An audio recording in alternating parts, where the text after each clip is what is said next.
What's good, YouTube? So today gonna be taking you through a property that me and Dan the goat are looking at. On top of that, we're gonna analyze at least one property, just look at it off of Redfin, Zillow, whatever, and I'll give you guys how I look at a property. Obviously not everything we look at is on the market. Right now this property is on the market, hence why Dan's with us. Not that Dan wouldn't come with us anyways, but regardless, we're gonna check this one out. I'll show you guys some footage, talk about some stuff that we would have to do, some prices I see, stuff like that. But first and foremost, whenever we pull up to these, we always check out the neighborhood, because at the end, you're gonna need a resale value, whether that's through an appraisal and a refinance or through a flip. What's important in a resale value is location, location, location. The age-old saying in real estate, again, location, location, location. So we're gonna pay attention to the neighborhood or the street that it's on or whatever. Look at those houses. If they look like shit, that's not a good thing for you. Doesn't mean you can't push the value at all. It just means that it might take a little longer for this area to like really appreciate. So here we go. We're gonna walk through. I'll show you guys the neighborhood in a second. But first of all, remember to like, comment, subscribe for your boy. We're at 31 subscribers right now, so let's push that. So first thing, that house does not look good. That roof does not look good. That property is actually for sale. So I'm gonna look up, see how much that one's selling for. Sorry if you guys can't hear me. That house also does not look good. Everything on this street looks pretty good. Really not a huge plus with the location, but for tenants, it's right on a non-main road, meaning like, you know, Route 35 or something like that in Maine, but it is pretty accessible, so that is a plus. So this is the second unit. Both these units, there's 3 in this property. They're all pretty big. A lot of it just needs paint and flooring, patching, stuff like that. Don't know why that's there. That's all right. I'm gonna need all new exterior doors throughout. They're all old. I don't know, this must be the upstairs to this unit.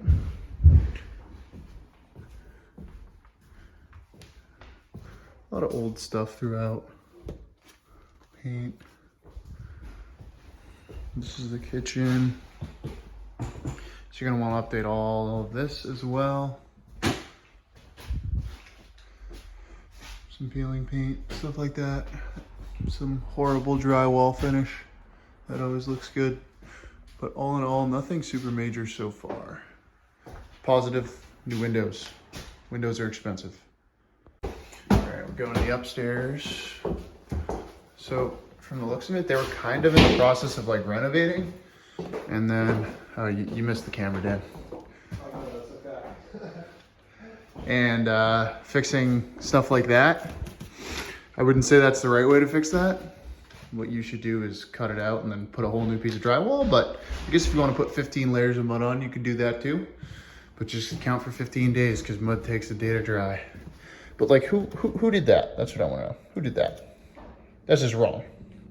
It's just horrible plaster work. Unit B, yep, second floor entrance. Yeah, so all in all, like, this is a huge unit, man. Huge unit. Wait, oh damn, this is unit B. This is where they were living. What was that? So that downstairs must be A. Yeah, this is unit B.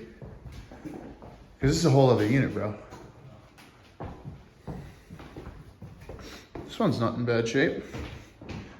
Little drop ceiling action. No. Or just plaster. Look at this nice stove they got here. This one's not that bad. It's the smallest one so far, but not bad. This was an issue per listed with the code complaints, that fire escape. Super questionable there. I don't know how you'd fix that, but you would definitely have to fix it. A couple important things, 3 separate meters, which is a plus, and vinyl siding throughout, which is another plus. Because to pay to get this vinyl sided would be very expensive. So those are 2 big expenses. Well, I guess the meters aren't crazy expensive, but to install one of those new ones is you know, I don't know, a couple grand maybe. So definitely important that, especially this building, is vinyl sided. Now we're gonna read the reports, the disclosures, stuff like that, see what needs to be done. All right, right, guys, so we're going to be breaking down this house on Zillow. It's not the house from earlier. This is a different house. Just wanted to show you guys kind of how I initially look at something and then the software that I use to break things down. So let's start rolling through it. So first here, obviously you're going to look at the outside. Looks like it's horrible paint colors. So, I personally would budget to paint it. Now, maybe if the paint isn't peeling off, you don't budget to paint it. But at the end of the day, it's just kind of gross, and I like properties to look nice. So just a personal preference thing. It's a 3-bed, 2-bath, so you're going to want to see how you can add beds. You don't really need to add baths unless you're trying to improve the unit count, but you definitely want to check out and see, how you can add beds. So right here, location again. So we're near the water here. This is obviously South Portland, but water in this situation is important. It's super close to Portland. It's right across the bridge. So this is a plus location, okay? So if you're holding it, maybe this property doesn't cash flow quite as much, but at the end of the day, it's going to appreciate. So this is a really nice location. It's already set up as a multifamily. You should be set up to cash flow. So it's like you might need a new exterior door. It's kind of hard to tell. This is just a different angle. You can see in the top right, there's also a little bit of missing trim. The windows look a little older, but it's hard to tell. So, you might have to go check it out to see about the windows. This is the upstairs kitchen, not in bad shape. The cabinets actually look really nice here. So what I would do is just paint them. The layout's not bad, so just throw some paint on it, on the cabinets, and from there you can kind of just roll, and it looks brand new. It looks awesome. You're going to put a new countertop, new appliances, stuff like that, because Portland does have a higher class of renters, so you're going to want to stick to that, and you're going to want really nice finishes. Same thing, you're just looking at the layout more or less. Bedroom, bathroom over there, a little closet looks like it's a little bit of wasted space there, but whatever. Keep going. There's carpeting on the floor. You can notice that. Looks like it's kind of trashy too, so you're going to want to replace that. The colors all throughout. This is just basically a cosmetic rehab. There's some parts later that I'll show you that show that it's more than that, but this is actually the area I was thinking of adding a bedroom to the upstairs. It can be done. Obviously, you have to get the permits and stuff from the code, but that's just an idea. You do want to maximize your space. So the more bedrooms, the higher it rents for. That's just the name of the game. And with a 2-unit, it's really important to have it rent really well, because that's where your cash flowings come from. The 2 units, rather than if it's a 3 or 4 unit, it's easier to make it cash flow. This is a back bedroom. Looks like a little bit of water there, but probably not the end of the world. I think in the disclosures it said there was previous water leakage, but they got the roof done or something along those lines. So read those, take with it what you may. It's not always 100% accurate, but you can gather some information just from reading the documents and from looking at the pictures. Bathroom's a little small. I don't love it, but it has a clawfoot tub in it, it looks like. I personally don't like them, but they're pretty popular right now, so I would just leave it and, let people enjoy the older style look, I guess, because like I said, it is popular. This is downstairs. This is the room that they're using as a living room. Downstairs is technically a 2-bedroom, but this is a perfect 3rd bedroom. I don't know why they're not using it as a 3rd bedroom. I guess because they're owner occupying. This is the dining room, so I'd leave that as is. But with this, where it goes into the dining room, that's where I would essentially put another door and make it into another bedroom to up that value. You can see it right there. That's where I'd put the door in. All right, here we have the kitchen. Really cluttered for a 3-bedroom kitchen. I don't love it. There's some different things you could do, but you're definitely going to need to update all of that stuff. It just looks old. Maybe you keep the cabinets, but if you move the kitchen, then you don't really have that option. This is the bathroom. Not bad. But again, you're going to be updating. Just a cosmetic thing in the bathroom. It looked like it was all like new PVC and stuff. Now this is where we get into the fun stuff. So you can tell people smoke by looking at the ceilings there. That's all smog and tar and gross stuff. So obviously not a plus there, but that's pretty, you can get that out. Right there is where the issue is. Look at that giant crack. So why is that doing that? Is there a foundation issue? Potentially. Or in this case, did they build an addition on, build it incorrectly, and also is the window above leaking an excessive amount down that back exterior wall? Ding, ding, ding, we have a winner. or what I believe to be a winner. So this back addition was built incorrectly. There's no support in the back. It's falling off the house. It's literally coming apart. Like, there's huge gaps. You can see daylight. It's really, really bad. On top of that, there's water coming down that backside there because of either where the roof is pitched and there was a previous roof issue and still an existing roof issue, or the window is basically all rotted out and the water's just coming down that window. So, you don't really know until you open it up. It's fixable. You're going to have to basically gut this whole back room and completely upgrade it, which is fine. At the end of the day, it's not that much work to gut this and refinish it. You're looking at some drywall work, stuff like that. All the electrical's already there, so everything can be done I shouldn't say by the average person, but by just a carpenter or a regular tradesman. You can see on the outside here, the bottom part, the top part, those windows, that's where the water looks like it's coming down in, and that's where the issues really look like they're being created. On top of that, the bottom part of the siding down there, right there, you can see that it's missing, and they were trying to insulate it weirdly, and I don't know, it just shows issues. So there's issues with that. It's going to have to be fixed. Now, to some people, they might not know how to fix it. Others, it might be a little easier, but that back wall definitely has some problems. All right, guys, so this is my estimator tool that I use to estimate all of my costs and basically come up with a price that I offer.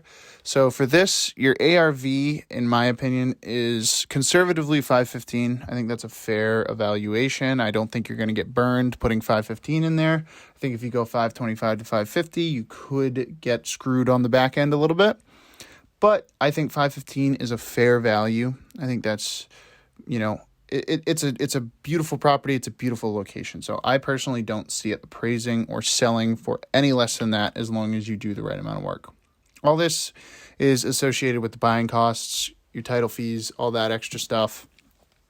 On top of that, you have your holding costs, property taxes, utilities. While you're holding the property and it's not rented out, you're going to have costs. So this whole left side column, that's the fixed cost. That's what's kind of set, and you can't really get out of them in any way, shape, or form. If you go to sell it, you're going to be selling it for 5 or 6% commission. That can be included. On this property, I would burr it. I would keep it. So that's why I don't have selling costs. And down bottom, you have financing costs. So that's dependent on your own business and on where you get your money. For me, I use private money, hard money. So it's pretty expensive. But that's why you have to get it at 70%, and that's why you have to get a really good deal. So this is the main sheet of the spreadsheet. This gives you all the important numbers that you're going to need to make your offer, to put in your ARV, where your repair estimate's at, stuff like that. And everything is going to come out, for me, at or below 70%, the 70% rule. I've talked about that, I believe, in most every video. That's what I use to estimate everything out, and that's the most important rule to my business. So that's what I have set up to show the importance of it. So we're going through here. This is the repair section. This is where everything's estimated out. Okay. So in the repair section, it's all broken down by category. I didn't create this software, so I would have done it a little differently. Some of the, stuff is missing. For example, they might not have had, cedar shakes and the price of that. And the pricing's also a little off, but it was created a couple of years ago and material prices has really gone up. But at the end of the day, it's a really good tool. Helps me estimate everything out and helps me get a good understanding. So obviously you're going to have some exterior clapboard work. You're going to have some exterior trim work. So I got all that in there.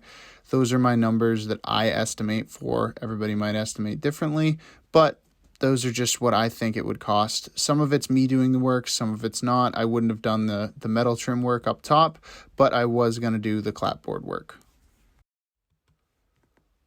All right, we have a little bit of money for the exterior deck here. Again, you're not going to throw a ton at it, but there was some boards that were just a little wonky. You'd probably have to replace.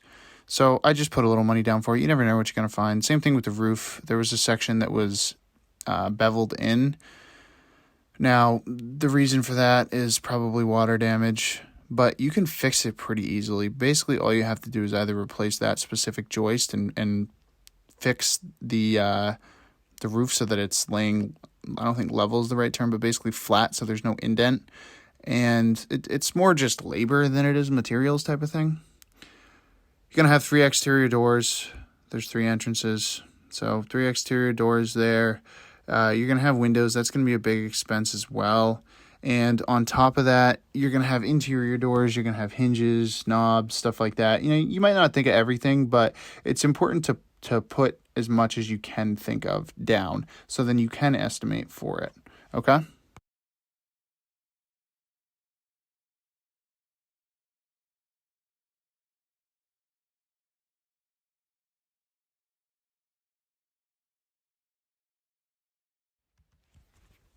So next, skipping over garage, there's no garage. We're going to landscaping. For this, there's a couple things that would need to be done. First of all, you can see there was a lot of vegetation growing around the house. You don't want that. If anything, that's just storing water and pushing it up against your foundation. So I like to clear that out, and I would put basically not drip edge, but some form of drainage right along the edge. So most likely just rocks all along the edge, allows for drainage. It's a lot better than plants and vegetation. On top of that, I would have the landscapers dig some holes for me underneath the back addition so that I could just pour some concrete into a PVC and use that as a footing. Now, there's a lot of different ways you could fix that and support it, but I think that's the easiest, is just pour some footings and put some pressure-treated lumber. You might use some 6x6 posts or something like that. On to framing. So for framing lumber, you're building new walls, stuff like that. So it's important to put a decent amount down. Now, lumber is expensive. It's not crazy expensive, but that's it. That's what I estimated for. On top of that, you're going to insulate those walls. You're going to have to tear out the wet insulation, stuff like that, drywall, etc. Drywall is not super expensive right now, but again, important to include it in your estimation. That's also a lot of just man hours rather than materials. Cabinets. So like I said, I was going to keep the upstairs cabinets. I was going to replace the downstairs cabinets. That's roughly what the cabinets cost me on School Street per unit. And that's actually higher than it cost me, but whatever. I like to estimate high just in case. Countertop.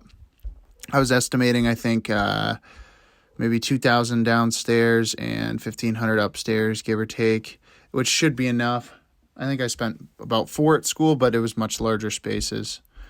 So I put some trim when you're replacing windows, even if you're vinyl replacing them, which we would have done. You're still going to have a trim cost because it doesn't always come off perfectly, and sometimes you need to take the window trim out in order to get the window in.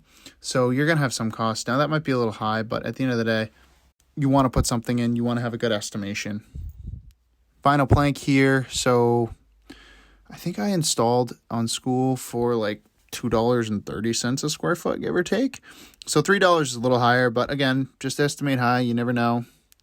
You might have the amount of square footage wrong. There's some wood floors in this property, so I would refinish those. And then I would also add just vinyl plank where the carpeted areas are. We got some tiling work. Tiling is not super expensive. It's just the man hours that it takes to do it. Exterior and interior painting, I just throw that into one, $2,000. That's enough to buy me the paint to do it. I was going to do that.